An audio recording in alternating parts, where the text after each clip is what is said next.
Welcome to the More Perfect Union, a podcast about the joy we get from American politics, or as we like to call it, real debate without the hate. I'm DJ McGuire, your Republican in exile from Suffolk, Virginia. I'm Rebecca Kushmiter, your liberal Democrat in Kensington, Maryland. I'm Cliff Dunn, your Republican not in exile from Newport News, Virginia. I'm Kevin Kelton, a moderate Democrat from Los Angeles, California. I'm Molly Cooper, your free market conservative who votes Republican by default. And I'm Greg Matuzak, your liberal Democrat from Cincinnati, Ohio. The More Perfect Union can be heard on iTunes, iHeartRadio, and at our website, moreperfectunionpodcast.com, where you can also find host bios and written commentary. Once again this week, we found ourselves going long after the official podcast and having quite an interesting conversation after the show is over. So here once again is an MPU After Dark special edition.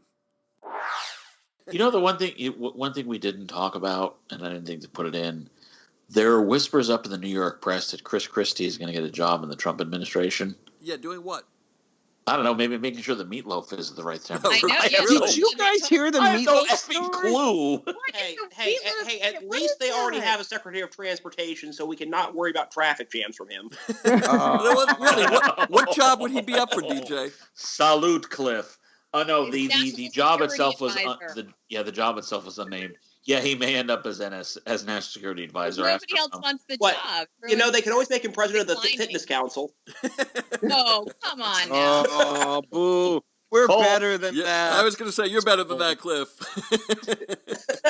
You're right. It was a bad joke. I should make better jokes. Maybe You for know, the Trump administration, they'll be like, he'll be like the alternate. So like when the next one, has to opt out or gets fired, like he gets slotted in. That's a great idea. Oh yeah, no, he could be like Swing in a Broadway show where whenever somebody is indicted on corruption charges, Christie fills in for a while till they get a permanent replacement. it's He'll more be- like he'll- big The time understudy. wrestling. They tag in. The understudy. That's what it will. He'll be our national understudy. He'll fill in for the next resignation. That's You what know, it is. I see him as wearing like a big lucha mask, like Mexican wrestling, and anytime he runs down the halls and someone goes, "Quick, tag me in!" Anytime there's an indictment, and then he stands there guarding their office. That's how I the see it. scary thing is, I grew up in Jersey. I used to We're actually sorry. like this guy. Thank you. During his first term, he was a brutally honest governor, and then he comes up with an attempted pension fix in 2011, and then 3 years later says, "Okay, pensions are still messed up," and he takes no responsibility for the fact that he said he fixed it 3 years earlier, and now is saying that he didn't. I mean, it's just it was. I mean. I know I'm weird in that I'm an analyst and that I care more, but the fact that he essentially lied on the pension reform, that bothered me more than the whole Bridgegate thing. But that's just me. Oh, I don't know. That would bother me. I would say Bridget Kelly might disagree with you. Hey, what are you guys hearing about? And I didn't want to put this in this week. There's no undersecretaries. None of them have been hired, and none of them have been working out. A lot of them have been fired. So all the secretaries of such and such, none of them have. There's this big rumor going on that none of the offices actually work, and they don't. Yeah, actually, no, there are over 600 appointee level positions that I don't even know if they've submitted names on a lot of them. Probably not. Yeah. For one thing, you have to get the secretary in place first before a lot of those can be filled. I mean, I remember when it took forever for Bush the Elder, because Bush the Elder pushed really hard on the whole John Tower nomination for Secretary of Defense, and so that took 2 to 3 months. It took longer than normal to get a Secretary of Defense nominated because for whatever reason, Bush really pushed hard on John Tower, and the Senate basically said, "Go F yourself. We're not confirming this guy." So William Howard Taft IV was the acting Secretary of Defense, and he couldn't appoint anybody because he was not in a position to do that. So 3 whole levels of the Department of Defense were left unfilled because they didn't have a cabinet secretary not confirmed. So you get that sort of thing with every new administration. If there are departments that, for whatever reason, take time to get their nominees confirmed, you're going to see a lot of those secondary and tertiary level appointments not made because the fellow's got to get the fellow at the top, or the person at the top has to get confirmed first before those other appointments start going through. But is it also possible that this is some kind of a management choice that, since he's going to make up foreign policy, I'll say by the seat of his pants. He's not really making it up by the seat of his pants, but with less formality than previous presidents. Maybe he doesn't need all of those sub-assistant secretaries of this, that, and the other. Maybe he's streamlining the process. Yeah, that's the thing. He thinks he doesn't need them. Right. But it was one of the things Somebody has to type. Yeah, no, not just that, but I read this. Yes, someone needs to know how to use the fax machine. Yeah, very funny. Very funny. But Jay Winnick actually had a good book called On the Brink, where he looked at 4 secondary and tertiary level officials in the Reagan administration. I think it was Richard Pearl, Gene Kirkpatrick, Elliot Abrams, and Max Kampelman. And one of the things that was made abundantly clear for anyone who reads that book is that even a president who knows very much what he wants to do in foreign policy, or any policy for that matter, he needs political appointees who agree with him and believe in him to go through all the bureaucratic warfare with the civil service that may or may not want to necessarily do what he wants and may give him a yes minister scenario. The fact that Trump doesn't recognize that probably means he will end up being more restricted in what he can do, because the civil service will play a whole bunch of yes minister games with him, and he thinks that that's also something that he doesn't need all these political appointees to do his dirty work, when in fact he does need them to do his dirty work. But he is too narcissistic to understand. There's also the simple fact that he didn't expect to win and didn't have a deep bench on who he was going to appoint to these positions. He didn't even know. Here's the thing, though, is that even if he had expected to win, there were a lot of people on all sides who weren't going to be keen on working for him regardless. So his pre-election bench was going to be at least somewhat limited by that. That is also true. A lot of alsos here, sorry. And also. By the way, I'm also deeply intoxicated right now, just so we're clear. No, but the rumors around town are that people do not want to work for him. About who? Just the rumors around town are that, I know people who were staffing up at the career level before the hiring freeze, and they were reaching out to Republicans saying, hey, here's your moment. And Republicans were like, no. Yeah. I don't know. That doesn't surprise me. Working in the White House, that probably looks okay on a job resume. Maybe not that White House. Not this White House. Yeah, that's the thing, is you've got a lot of people who, even if it was a perfectly pleasant job, would be afraid that he turns into a one-termer, and it reflects within the Republican Party about as well as having been a Jimmy Carter appointee. Jimmy Carter's he's a good man, even with lust in his heart. He's a good man. Jimmy Carter's a good man, but not a great president. Do you really think that there are people that would have a chance to be inside a White House administration and would turn it down because, if he's only a one-term president, it could adversely affect my career? That is your career, to get into the White House. The Secretary of Defense turned it down this week. Yeah, that was National Security Advisor. That was the general who's going to be National Security Advisor. Yeah, but one guy did. But I mean, how many people are going to turn down a sub-cabinet appointment?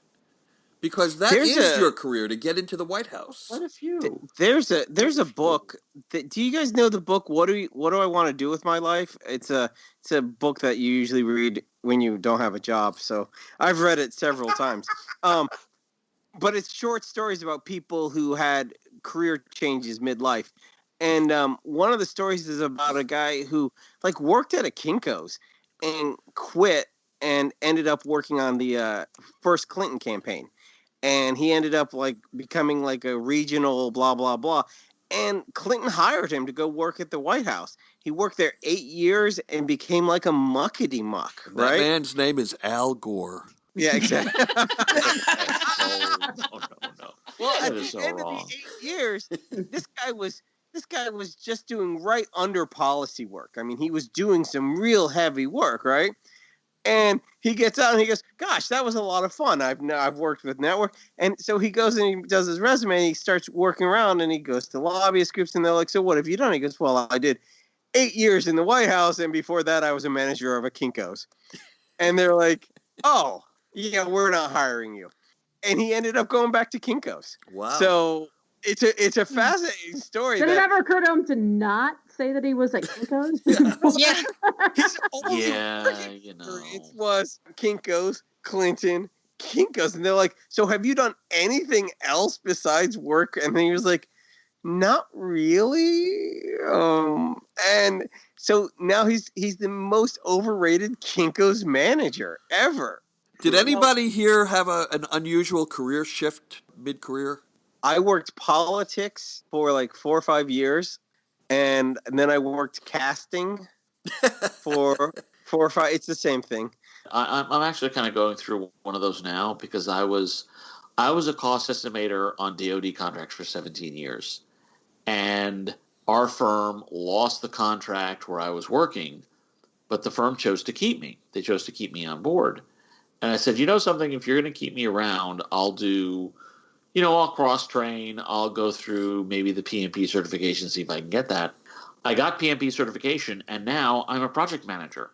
And I've stayed with the same firm. I mean, I'm still at LS3 Technologies. They're a fantastic firm. They are incredibly loyal to their employees. I don't want to slur that, no matter how drunk I am.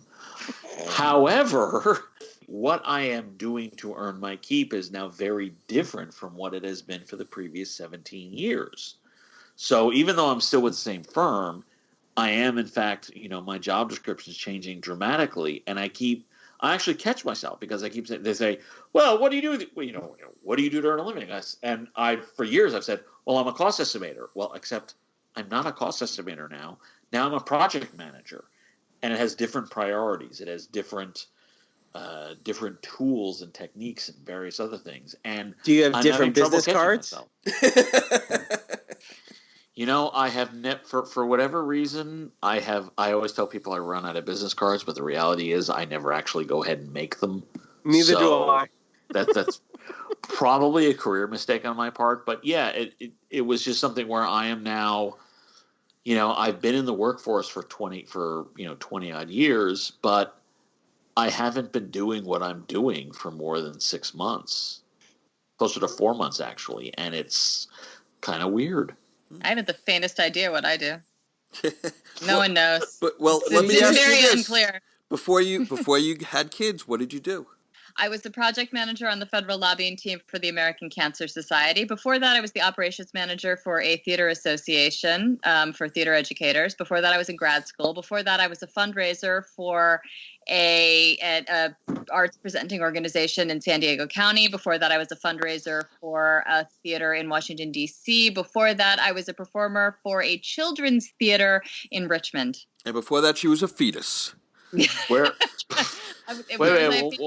What was that San Diego County part? I worked for the Performing Arts Center in Escondido.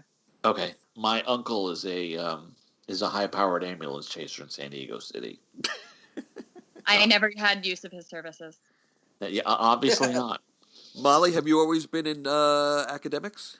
Well, my husband was in law school. I worked in insurance. I was a nationwide insurance office manager, and prior to that, I did some underwriting, and I also did some claims with a company called Indiana Netherlands Insurance.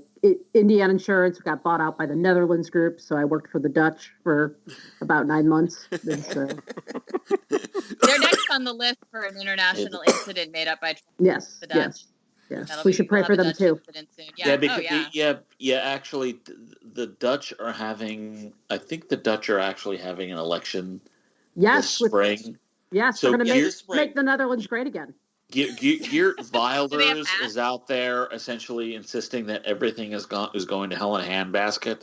So I would not be surprised if Trump confused something Wilders actually said for a terrorist attack in the Netherlands and say at some point, you know what's happening in Antwerp, when even the people in Antwerp don't know what the hell is happening because they have no idea what the hell he's talking about because he thoroughly misinterpreted something Geert Wilders said. Should we set up like an over-under on number of weeks? Yes, on the Antwerp incident. That's for Antwerp. And the sad thing is, well, at least for me, the sad thing is none of you may care about this, but I actually, because I'm such a ridiculous political junkie, I actually followed, to the extent that I could, the career of Pim Fortuyn. And who is it's that? pretty what is clear. That? Okay, Pim Fortuyn was a politician in the Netherlands. He was everything Milo Yiannopoulos wants to be and pretends to be. He was a gay politician in the Netherlands who was genuinely concerned about what Wahhabism was doing to his country, and in particular to homosexuals in his country. Now, he was confused in that he thought Wahhabism was all of Islam, so that what should have been a particular discussion about Saudi-controlled Wahhabism ended up being a discussion about Islam in the Netherlands. But, no human is perfect.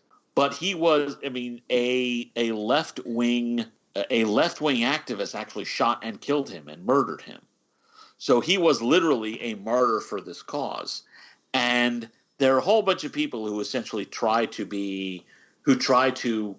essentially take the bloody shirt, if you will, of Pim Fortuyn and use it to advance their careers. Geert Wilders is one. He's essentially the guy who is the leading anti-Islamic politician in the Netherlands. And again, he's confusing Wahhabism for Islam. And even for this aftercast, I could take forever explaining the differences. But Milo Yiannopoulos, clearly in my mind, Milo Yiannopoulos is the guy who clearly thinks he is the next Pim Fortuyn. He's not, because Pim Fortuyn was an intellectual and Pim Fortuyn was far more intelligent about discussing the politics of the Netherlands and the politics of Europe in general than Milo Yiannopoulos will ever be. But I think in my mind it's abundantly clear that Milo Yiannopoulos is trying to be the next Pim Fortuyn. Pim Fortuyn, for all his flaws, and he was a human, he had a bunch of flaws. For God's sakes, he thought pederasty should be legalized. But Pim Fortuyn was a decent guy who saw a threat to homosexuals in the Netherlands and tried to counter it, and was generally sincere about what he wanted to do for the Netherlands. And one of the things that, frankly, bothers me, and I'm actually tearing up about this, is and I know that sounds funny, but so many people are essentially using him and using his career and using his murder as an attempt to advance their own careers without actually understanding what he was trying to do and the warnings he was trying to give. That it just really, really hurts me personally, because even though I only knew him from various BBC reports and Telegraph reports, I know what he was trying to do. I know the warnings he was trying to give. And that's been lost in the time since his murder. And for whatever reason, that just really hurts. When was he murdered? 2002. It's been 15 years. No kidding. He was murdered in the spring of 2002, May 3rd or 4th, I think. By the way, there was a very interesting presentation on Pim Fortuyn at the Philadelphia Society a few years ago. Philly Sock, just by way of explanation, is basically an intellectual group that grew out of the Goldwater campaign. You actually see some very interesting fights over foreign policy within the group. I can imagine. But they actually did bring in 3 or 4 years ago. They brought in some European speakers. They brought in the former prime minister of, I forget which of the Baltic states it was, but they brought in, he'd been the youngest head of state for the country in centuries, well, because their country hadn't existed for a while. But they brought in. He was 92 years old, but he was the youngest. Yeah, but he was elected prime minister when he was in his 30s, I think it was. Okay. So, but they brought him in, and they brought in someone from the Netherlands and so forth. If I recall right, about the only person who was a really lousy fit was a guy from the National Front in France who, bearing in mind that the National Front has a very interesting history, couldn't shut up about some anti-Semitic stuff and was very quickly ostracized within the room.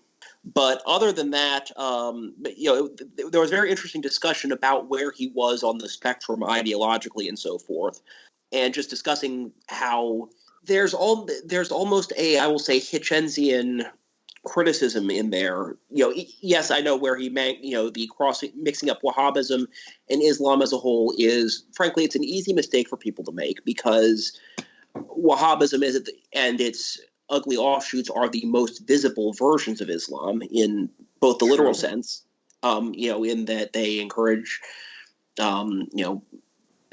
coverings and so forth for women, and in the news, i.e., if something is going wrong, in that part of the world, it's probably down to either a Wahhabist or an Iranian-backed something or other. I call them Shiite happens. Khomenis is an excellent description for those people, Cliff. Khomenis, that's what I use. Can I just jump in and say, listening to DJ and then listening to Cliff, it's finally occurred to me how we can monetize this podcast. Selling Cliff Notes. I was going to say. I'm slow clapping that, Cliff. I was going to say we should get Webster's Dictionary to. I mean, am I the only one that sits here and goes, I know I'm getting smarter listening to this, but like reading a Shakespeare play, I really don't know what's going on. Well, on that note, I am exhausted, and I'm alone with my kids all day tomorrow because my husband's out of town again. So I actually have school tomorrow. So wow, what? I know it's President's Day. Greg, if I may, you do realize that calling it President's Day instead of Washington's birthday, which of course I would call it Washington's birthday because deep down I'm a Federalist at heart. But if you actually call it President's Day, Federalists. Hey, but if you call it President's Day, that means it is a day that honors all presidents, including the current incumbent. Are you sure you really want to honor Donald Trump's day? Oh, God, we've gone over this before. I hope it'll be the greatest holiday. I hope he succeeds. I hope everybody has health care in the end of 4 years. I hope there is no homeless. I hope I get that jetpack that I keep bitching about. Where is my Make America fly again. Yeah. I'm sorry. It's been a blast. Good night, everybody. All right. Good night. Well, night all. Bye.